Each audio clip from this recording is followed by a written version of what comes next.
हिमालय की बर्फीली चोटियों के बीच, जहां सांस लेना भी एक तपस्या जैसा लगता है, जहां हवा मंत्रों की तरह गूंजती है और मौन स्वयं साधना बन जाता है, वहीं स्थित है अमरनाथ गुफा। यह कोई साधारण तीर्थ नहीं, यह वह स्थान है जहां महादेव ने अमृतत्व का रहस्य प्रकट किया। यह कथा केवल आस्था की नहीं, यह त्याग और सत्य की कथा है। कैलाश पर्वत पर भगवान शिव और माता पार्वती विराजमान थे। उस दिव्य शांति में माता पार्वती के मन में एक प्रश्न उठा। उन्होंने कहा, हे महादेव, आप अमर हैं, यह अमृतत्व का रहस्य क्या है?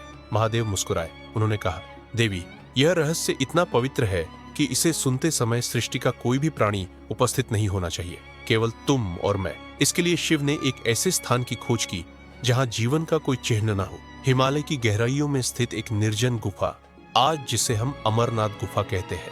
लेकिन वहां पहुंचने से पहले महादेव को त्याग की एक दिव्य यात्रा करनी थी। पहलगाम में उन्होंने नंदी का त्याग किया, चंदनवाड़ी में चंद्रमा को छोड़ा, शेषनाग में नागों का त्याग किया, महागुणास पर्वत पर अपने पुत्र गणेश को वहीं ठहराया और पंचतरणी में पृथ्वी, जल, अग्नि, वायु और आकाश, पंच तत्वों का भी त्याग कर दिया। अब शिव केवल शुद्ध चैतन्य थे। इसके बाद वे माता पार्वती के साथ गुफा में प्रवेश करते हैं। वहीं हिम से निर्मित शिवलिंग प्रकट होता है, स्वयं प्रकृति द्वारा रचित अमरलिंग। उसी गुफा में महादेव अमर कथा सुनाते हैं, आत्मा की अमरता, मृत्यु का सत्य और सृष्टि का चक्र।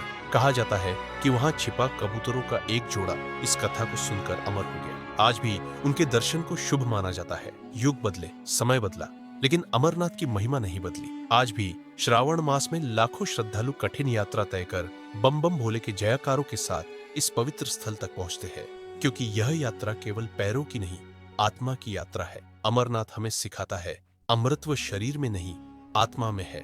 त्याग के बिना ज्ञान नहीं, और शिव केवल देव नहीं, सत्य तक पहुंचने का मार्ग है। हर हर महादेव, बम बम भोले।